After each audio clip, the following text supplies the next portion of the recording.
It doesn't matter, Matthew said. I'm not accusing anybody. Of course you are, Marjorie said. To this point she'd remained silent, but now she came out intending to fight.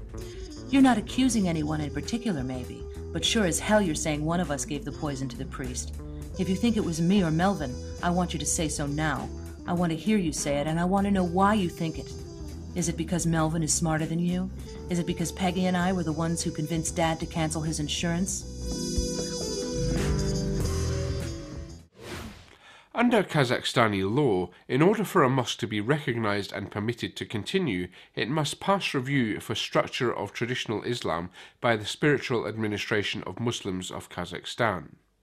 The wave of re-registration denial has resulted in several long-established mosques being denied the right to continue to exist. Speaking to the News Services division of the Norwegian human rights group Forum 18, a board member said only Islamic literature from the Sunni Hanafi school can be distributed, as all other Muslim schools, including Ahmadis, are banned.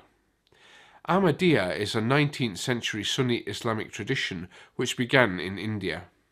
Several mosques are appealing and several have been denied.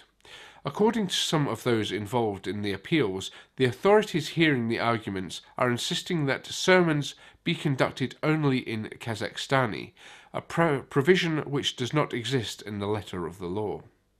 Another common complaint is that services are being frequently raided by such government bodies as police departments for the struggle against extremism, separatism and terrorism, the National Security Committee known as KNB, the Secret Police, as well as the Prosecutor's Office and other state agencies. The city of Beit Shemesh in Israel is being sued by 4 Jewish women for failing to remove sexist signs placed on public property. The signs are attributed to the ultra-conservative Haredim sect of Judaism.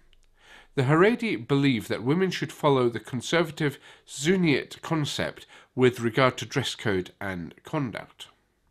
Recently, a placard was placed in a public location that sought to prohibit women from walking in that Haredi neighborhood if wearing immodest clothing. As a woman was removing one of the illegal signs, a Haredi man saw her and reacted by throwing stones at her.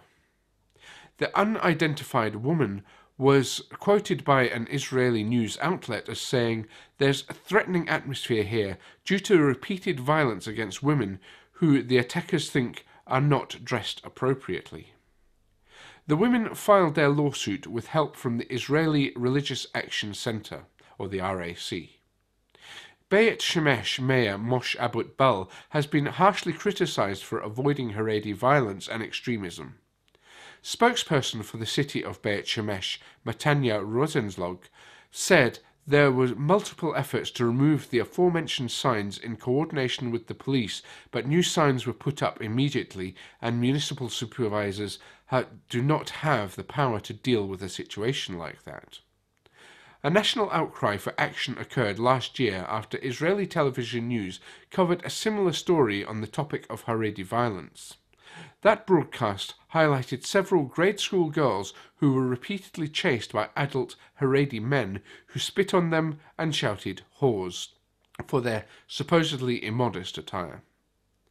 Other recent incidents of Haredi violence included a woman and her baby who had stones thrown at them for merely shopping in a supermarket that borders a Haredi neighborhood. Some Haredi-controlled supermarkets are knowingly breaking the law outright. One such store has been illegally directing non-Haredi women to cover their bodies with large black shawls before entering. The 4 women who are suing the city for failing to remove the offending signs are seeking 25,000 shekels as compensation due to emotional distress.